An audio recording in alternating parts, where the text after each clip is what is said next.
교회 설립 60주년을 앞에 두고 오늘도 같은 제목으로 세 번째 시간 말씀 살펴보기 원합니다. 자, 오늘은 특별히 같은 뜻에 대해서 살펴보도록 하겠습니다. 같은 말을 하고 같은 마음과 같은 뜻을 품는 것은 어디까지나 교회가 하나가 되어서 주님이 기뻐하는 교회를 세우기 위함인 것입니다. 그 외에는 다른 의미가 없는 것입니다. 같은 말을 하고 같은 마음과 같은 뜻을 품고 만약 교회를 해친다면, 교회를 무너뜨린다면 이것은 최악의 상황이 되는 것입니다. 하나가 되는 이유가 교회를 세우기 위함이지 교회를 해체하기 위함이 아닙니다. 그런 의미에서 하나가 되지 못할 때, 하나가 되어서 교회를 세우지 못한다면 아무런 의미가 없는 것입니다. 우리 교회가 굉장히 희망적인 것은 나름대로 하나가 되어서 이때까지 하나님의 교회를 잘 세워왔다고 저는 생각합니다. 우리의 부족함은 서로 함께 보완하고 또 우리의 연약함은 우리가 질책하거나 비난하기보다는 서로 감사하면서 사랑하면서 이해하면서 교회를 섬겼기 때문에 오늘같이 교회가 나름대로 계속 성장하며 발전해 왔다고 믿는 것입니다. 물론 또 배후에 하나님의 은혜의 역사가 있었습니다. 같은 뜻을 가지고 교회를 세운다는 것은 어떤 의미일까요? 주님이 세운 교회는 주님의 죽으심으로 기초를 세웠습니다. 주님이 우리를 대신하여 십자가의 죽으심으로 우리가 나음을 입어서 이렇게 하나님의 자녀 백성이 되어서 하나님 앞에 예배를 드리고 있는 것입니다. 이런 우리의 모임이 백석교회가 된 것입니다. 백석교회는 백석이라는 지역을 뛰어넘어 같은 뜻을 품고 주님을 섬기기로 결심한 사람들의 모임이라 해도 과언이 아닙니다. 우리 교인들 중에는 백석에 살지 않는 분들도 있습니다. 자, 그렇기 때문에 백석교회는 백석 지역에 더 이상 매이지 않는 교회라고 할 수 있습니다. 우리 교회가 예를 들어서 선교지에 백석교회를 세웠다. 그런데 같은 뜻으로 주님을 섬기지 않을 때 백석교회가 되지 못하는 것입니다. 우리가 추구하는 목표와 선교 방향이 다르면 백석교회가 되지 않는 것이죠. 물론 그렇다고 해서 하나님의 교회가 안 되는 것은 아닙니다. 곳에 나름의 교회를 세워서 선교하기 때문에 교회입니다. 하지만 백석교회가 추구하는 같은 뜻을 추구하지 않는다면 백석교회가 아니라 그런 말입니다. 같은 목회관과 선교관을 가지지 않고 교회가 함께 갈 수는 없는 것입니다. 그러면 서로의 생각이 다르니까 다툼이 생기는 것입니다. 그러면 함께 갈 수가 없는 것입니다. 자, 그런 의미에서 우리가 같은 뜻을 가지고 주님의 교회를 세우는 것은 굉장히 중요한 것입니다. 주님이 피 흘려 사신 교회, 주님이 피 흘려 세우신 교회를 같은 뜻으로 섬기려면 우리도 주님처럼 교회를 위해서 죽기를 마다하지 않아야 되겠습니다. 죽는다고 하니까 여러분 좀 섬뜩하십니까? 살기 위해서 교회를 다니는데 죽어야 된다 그러니까 어떻게 들으면 좀 섬찟한 그런 부분이 있습니다. 자, 하지만 주님께서 우리에게 하신 말씀을 기억할 필요가 있습니다. 마태복음 10장 38절에서 39절의 내용입니다. 자, 같이 읽어봅시다. 또 자기 십자가를 지고 나를 따르지 않는 자도 내게 합당하지 아니하니라. 자기 목숨을 얻는 자는 잃을 것이요 나를 위하여 자기 목숨을 잃는 자는 얻으리라. 아멘. 자, 주님을 따를 때 십자가를 지어야 된다. 자기 목숨을 잃는 자가 자기 목숨을 얻는다. 이렇게 역설적으로 말씀하고 있습니다. 자, 또 다른 곳에도 같은 마태복음인데요. 16장 24절에서 26절의 말씀입니다. 같이 읽어봅시다. 이에 예수께서 제자들에게 이르시되 누구든지 나를 따라오려거든 자기를 부인하고 자기 십자가를 지고 나를 따를 것이니라. 누구든지 제 목숨을 구원하고자 하면 잃을 것이요 누구든지 나를 위하여 제 목숨을 잃으면 찾으리라. 사람이 만일 온 천하를 얻고도 제 목숨을 잃으면 무엇이 유익하리요? 사람이 무엇을 주고 제 목숨과 바꾸겠느냐? 아멘. 역시 여기도 예수님을 따를 때 십자가를 져야 함을 자기를 부인하고 십자가를 지라는 것입니다. 제 목숨을 구원하고자 하면 잃을 것이고 나를 위하여 제 목숨을 잃으면 찾는다 그랬습니다. 사람이 온 천하를 얻고도 목숨을 잃으면 무슨 유익이 있겠느냐? 우리가 세상에서 다 이루어 놓아도 예수님과 아무 상관없는 인생이 되면 천국에서는 아무런 별 볼 일 없는 사람이 되는 것입니다. 요한복음 12장 말씀도 마찬가지입니다. 같이 한번 읽어보겠습니다. 내가 진실로 진실로 너희에게 이르노니 하늘의 밀이 땅에 떨어져 죽지 아니하면 하늘 그대로 있고 죽으면 많은 열매를 맺느니라. 자기의 생명을 사랑하는 자는 잃을 것이요 이 세상에서 자기의 생명을 미워하는 자는 영생하도록 보존하리라. 사람이 나를 섬기려면 나를 따르라. 나 있는 곳에 나를 섬기는 자도 거기 있으리니 사람이 나를 섬기면 내 아버지께서 그를 귀히 여기시리라. 아멘. 자, 여기도 마찬가지죠. 자기 생명을 사랑하는 자는 잃는다 이렇게 말씀합니다. 자기 생명을 미워하는 자가 영생한다 이렇게 말씀하시죠. 자, 우리가 주님을 따름에 있어서 주님의 교회를 세움에 있어서 우리가 죽어야 하는 그런 위치에 있다는 것입니다. 우리가 주의 몸된 교회인 백석교회를 멋있게 세우려면 교회를 위해서 죽을 각오가 되어 있어야 하는 것입니다. 바울은 그래서 날마다 죽는다 그랬습니다. 자신을 죽이고 교회를 살기 위해 동분서주했습니다. 그래서 유럽의 교회가 세워진 것입니다. 죽기를 각오할 때 교회가 세워지는 것입니다. 죽기를 각오할 때 우리 백석교회도 무섭게 일어나고 무섭게 성장하는 그런 교회가 될 줄 믿습니다. 주님이 우리를 위해 십자가에 죽으심으로 우리가 이렇게 살아서 백석교회가 되지 않았습니까? 주님이 죽으셨다면 우리도 당연히 주님을 따르는 자로서 주님을 위해서 죽고 교회를 위해서 죽어야 되는 것입니다.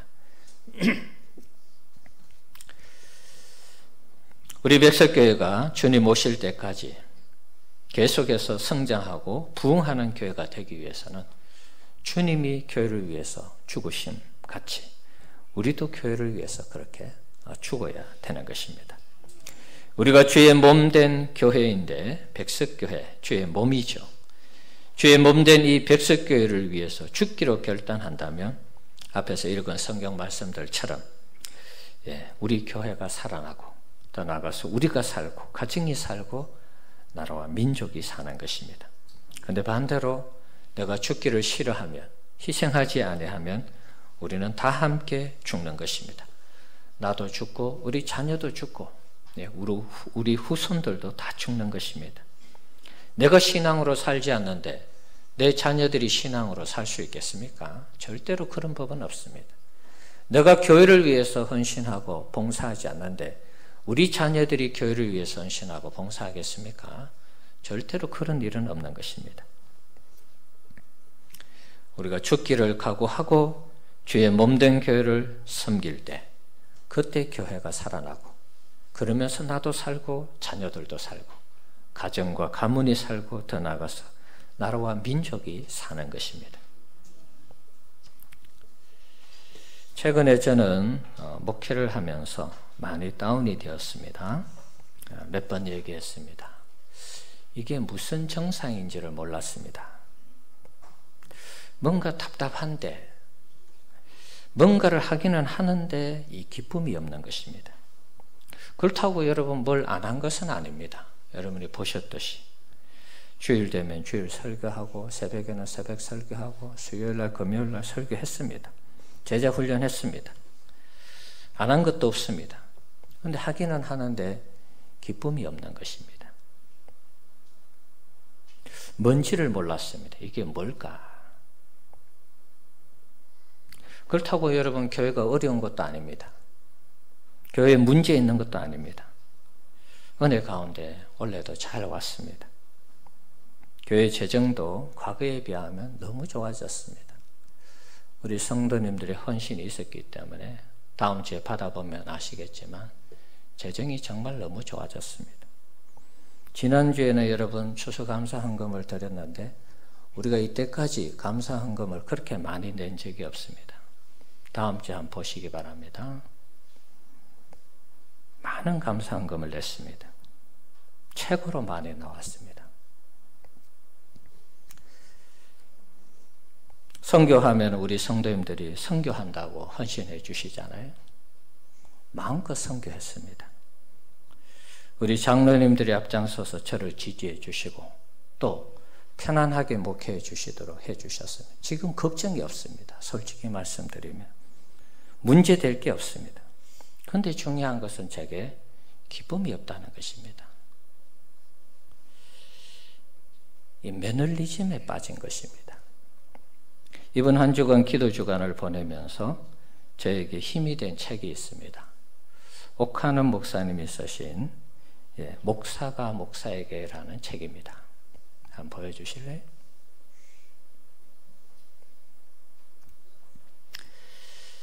자, 돌아가신 지 한 2008년인가요? 아마 그때 제 기억으로는 돌아가신 것 같은데 이제 한 10년 정도 지났죠. 제가 이 책을 읽으면서 저의 영적 상태를 점검받게 되었습니다. 제 나름대로 영적 질병에 걸린 것입니다. 옥하는 목사님의 글을 읽으면서 내가 이 병에 걸렸구나 이런 생각이 들었습니다. 이 책은 교역자들에게 주로 했는 설교를 모아서 편집해서 책을 낸 것입니다.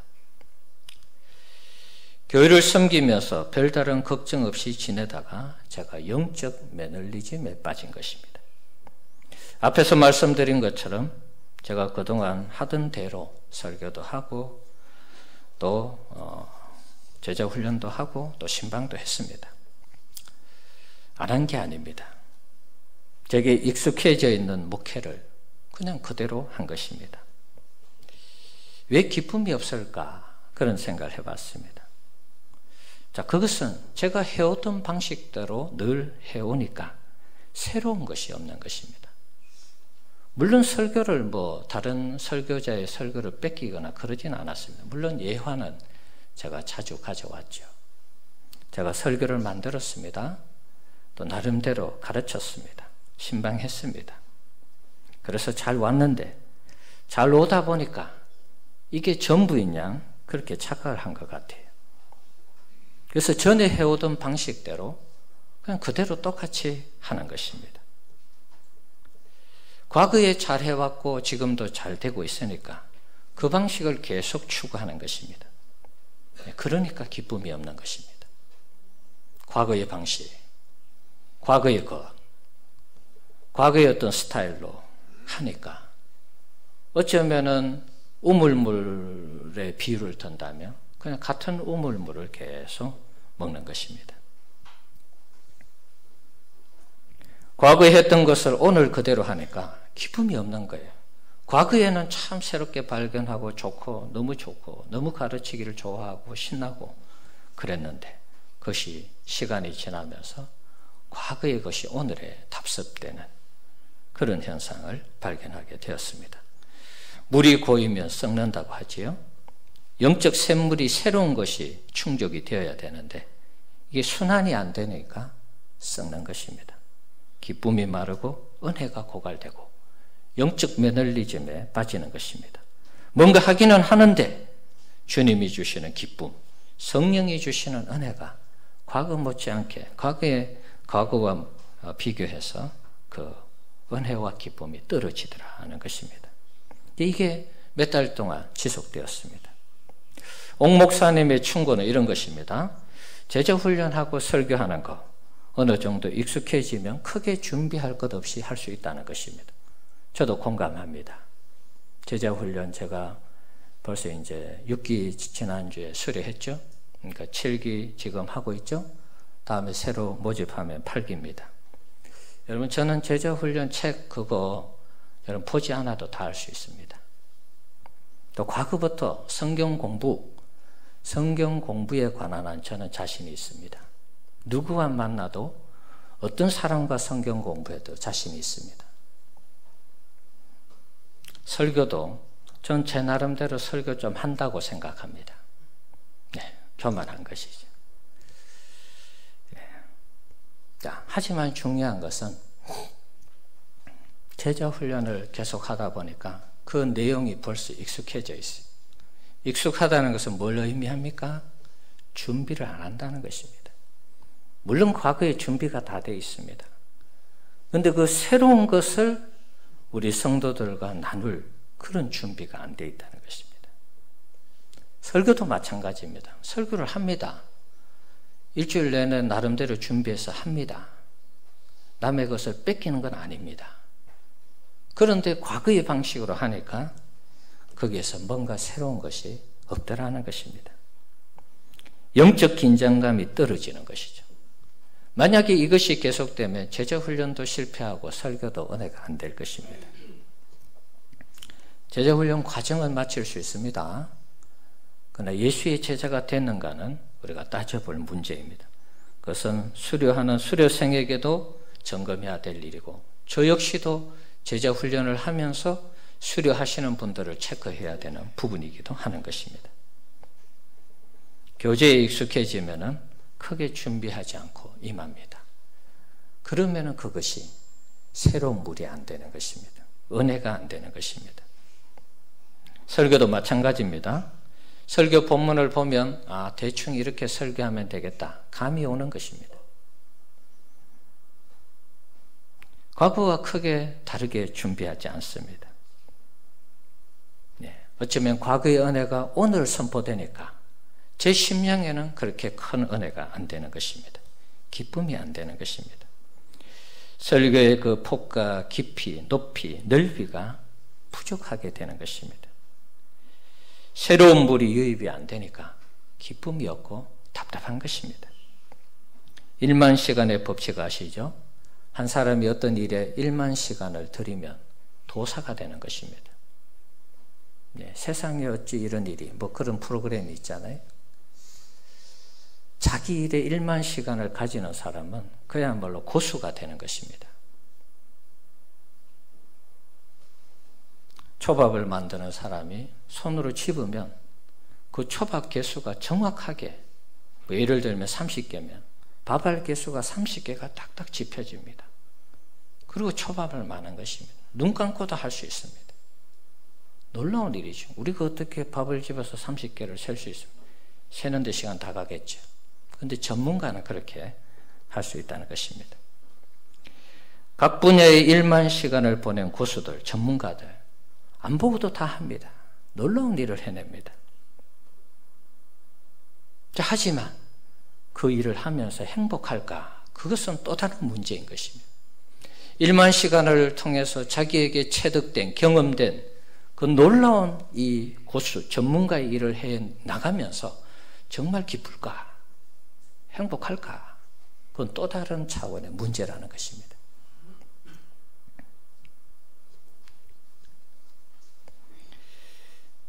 기쁘지 않으면 능률이 떨어지는 것입니다. 초밥을 집지만 30개를 정확하게 맞추지만 기쁘지 않으면 그 초밥 맛이 살아나지 않는 것입니다. 목회도 마찬가지입니다. 목회는 특별히 사람을 다루는 일을 하고 있습니다. 사람과의 관계입니다. 사람은 로봇가 아닙니다. 그 사람의 인격과 삶이 다 다릅니다. 생활 수준이나 환경이 다 다릅니다. 그래서 그 사람에게 맞는 훈련을 해야 되고 설교를 해야 되는 것입니다. 고민을 해야 되는 것입니다. 제가 어느 순간부터 이때까지 해온 방식대로 하는 것입니다. 어제의 설교가 은혜스러워서 오늘 은혜스럽다는 그런 보장이 없는 것입니다. 하나님이 그때그때 주시는 은혜가 아니면 우리가 주의 일을 감당할 수가 없는 것입니다. 어떻게 보면 저도 이제 목회 생활을 함에 있어서 적지 않게 했습니다.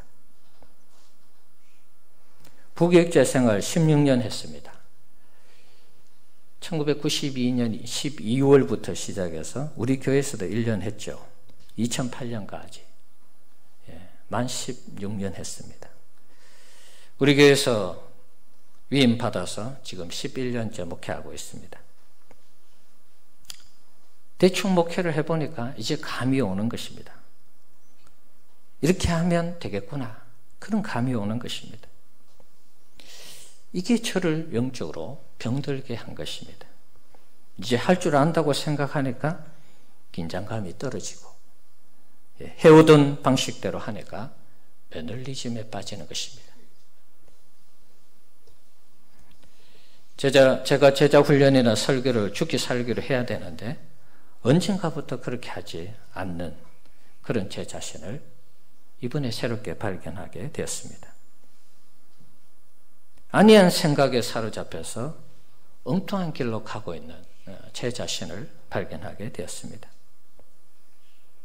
참 다행인 것은 더 나가지 않고 이렇게 깨닫게 해주시니 감사할 따름입니다. 하나님 앞에 더 온전한 종으로 세워지도록 여러분 기도해 주시기 바랍니다. 우리 성도님들은 어떻습니까? 직분을 받았습니다. 나름대로 각자의 사역 현장에서 사역을 하고 있습니다. 여러분들도 그렇지 않습니까? 직분 받을 때는 두렵고 떨린 마음으로 직분을 받고 내가 어떻게 이 직분을 감당할 것인가? 여러분 하나님 앞에 그렇게 두려운 마음으로 서지 않았습니까? 그리고 그 직분을 감당하기 위해서 열심히 기도하고 준비하고 그러면서 주님 도와달라고 여러분이 하나님의 도움을 구했을 것입니다.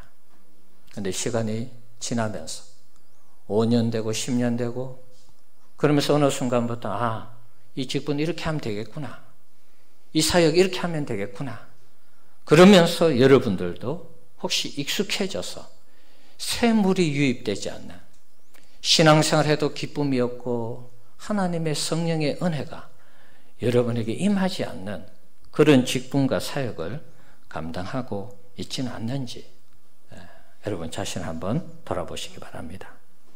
주님의 일을 해도 기쁨이 없고 주님의 나라와 의를 구해도 전혀 감동이 없는 신앙생활을 한다면 이것은 우리에게 큰 문제가 되는 것입니다. 60주년을 맞이하면서 우리 교회가 목회자로부터 시작해서 우리 모든 성도들에 이르기까지 이런 영적 매너리즘에 빠진다면 우리 교회는 희망이 없는 것입니다. 지금은 아무리 잘 되어도 미래에, 가까운 미래에 다 한꺼번에 무너지는 것입니다. 우리가 익숙해져 있는 이 영적 매너리즘에서 벗어나는 우리 백석교회가 되기를 축원합니다. 익숙하기 시작하면 거기에는 희망이 없는 것입니다. 새로운 물을 찾아 나서야 되는 것입니다. 과거에 우리의 영혼을 갈증시켜줄 그 우물이 고갈되면, 갈증시켜준 그 우물이 고갈된다면 우리는 새로운 우물물을 찾아 나서야 되는 것입니다. 자꾸 과거의 우물물만 고집하면 물도 나오지 않을 뿐더러 물 푸는 그 도구도 망가지는 것입니다. 물이 조금 나오는 그 샘물을 한번 예를 들어 보겠습니다. 물이 조금 나오는데 바가지를 가지고 자꾸 긁어서 그 물을 이렇게 푼다고 생각해 보십시오. 물은 나오지 않는데 기다렸다가 조금 물이 고인다 싶으면 바가지를 가지고 긁어서 그것을 마신다고 생각해 보십시오. 답답하죠. 답답하고 바가지를 가지고 긁으니까 시끄럽고 바가지도 깨지고 물도 안 나오고 그런 것입니다. 새로운 물을 어디에서 찾을까요? 찾아 나서야 되겠죠. 새로운 우물물을 퍼내기 위해서는 우리는 새로운 물을 찾아 나서야 되는 것입니다. 그러려면 지금 안주하는 자리에서 있으면 안 됩니다. 안주하는 자리에서 일어나서 우리가 필요한 우물물을 찾기 위해서 우린 길을 나서야 되는 것입니다. 지금 우물물이 잘 나온다고 했어도 안주해서는 안 됩니다. 그 우물물이 언제 마를지 모르니까 우리는 또 찾아 나서야 되는 것입니다. 그만큼 우리는 수고하고 애쓰면서 신앙생활을 해야 된다, 그런 말입니다. 그 수고와 애씀이 힘이 들면 들수록 우리가 급한 그 우물물이 얼마나 더 달고 얼마나 더 시원하고 얼마나 더 맛있는 우물이 되겠습니까? 우리가 열심히 우물물을 파서 깊게 파고 깊게 파고 넓게 파고 넓게 파서 우물물이 나왔습니다. 열심히 최선을 다해서 그 우물물을 파서 우물물을 길러 먹을 때 그 우물물이 우리에게 얼마나 달겠느냐 하는 것입니다. 우리 성도님들, 우리는 다시 죽기 살기로 주님을 위해서 힘을 써야 되겠습니다.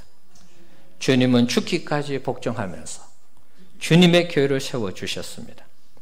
주님을 따르는 우리들이 주님처럼 죽음을 각오하고 섬긴다면 우리 교회는 앞으로 60년뿐만 아니라 앞으로 600년 우리 주님 오실 때까지도 건재한 그런 교회가 될 줄 믿습니다.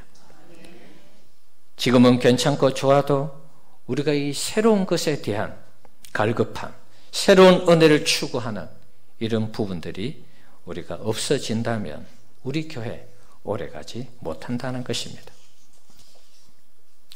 우리가 매너리즘에 빠져 있는 것 중에 하나, 전혀 기쁨 없이 은혜가 안 되는 그런 예를 하나 들어보겠습니다. 다 그렇지는 않을 수 있습니다.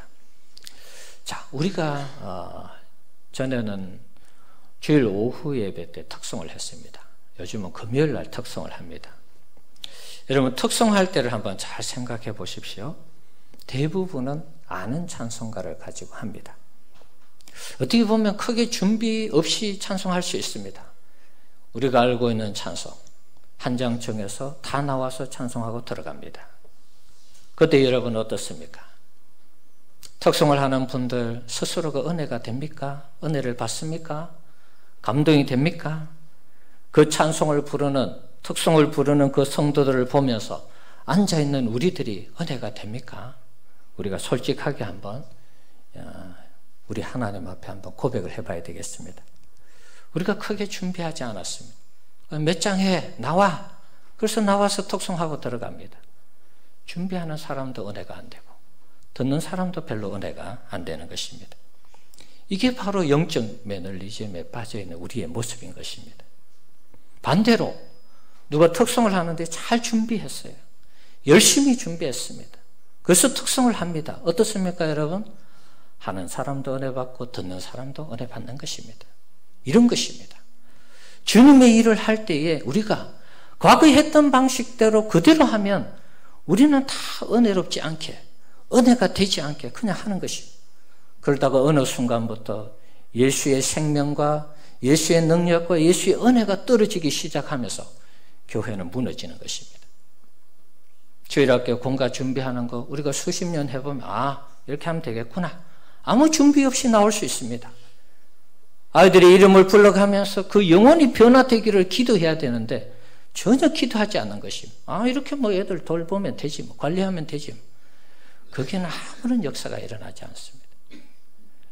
요즘 주일 새벽에도 보면 기도하는 분들이 너무 의외로 많이 적어졌어요. 주일날 우리가 왜 새벽에 기도했죠? 주일 우리에게 주어진 직분을 잘 감당해서 하나님께 영광 돌리도록 하기 위해서 미리 기도하는 거 아닙니까? 어쩌면 이제 그런 마음도 다 사라져가는 시대인지를 모르겠어요. 우리 성가대에 있습니다. 성가대원들 주님 앞에 찬양할 때에 정말 내가 잘 준비해서 하나님 앞에 영광 돌리고 우리 성도들에게 은혜를 끼치는 그런 준비기도, 과거에 비하면 이게 요즘 못하다는 것입니다.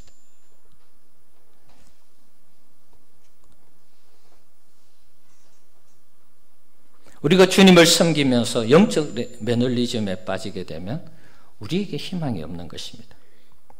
나도 희망이 없고 옆에 사람도 희망이 없는 것입니다. 그러면 우리가 다 무너지는 것입니다. 지금은 잘 되는 것 같아도 무너지는 것은 한순간에 무너지는 것입니다. 사랑하는 성도 여러분, 우리 교회 설립 60주년을 맞이하면서 우리가 깊이 있게 생각해야 될 것은 교회를 주님이 기뻐하는 교회로 세우려면 우리 모두가 죽기를 각오하고 주님을 섬겨야 한다는 것입니다. 내가 죽고자 하면 우리 교회를 우리 주님께서 다시 살아나게 하셔서 60년 아니라 600년 우리 주님 오실 때까지 사라지지 않는 교회로 세워주실 줄 믿습니다.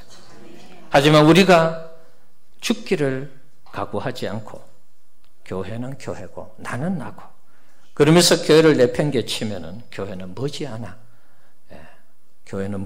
예수님이 저주한 무화과 나무처럼 시들어서 말라 죽게 되는 것입니다. 같은 뜻으로 주님의 교회를 섬기는 것이 무엇일까요?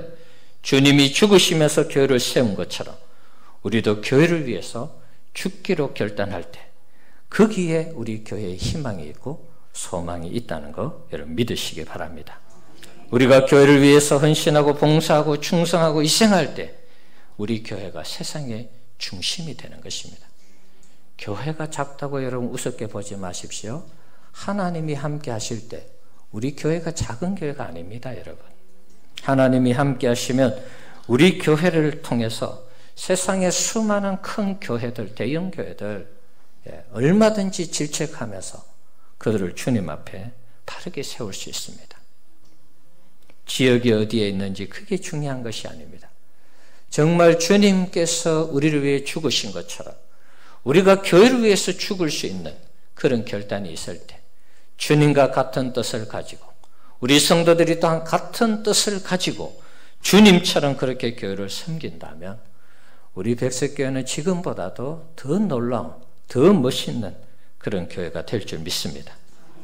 60주년을 맞이하는 우리 교회, 주님과 함께 우리 모든 성도님들이 같은 뜻을 가지고 주님을 섬긴다면 하나님이 우리 교회를 들어서 놀랍게 사용해 주실 줄 믿습니다.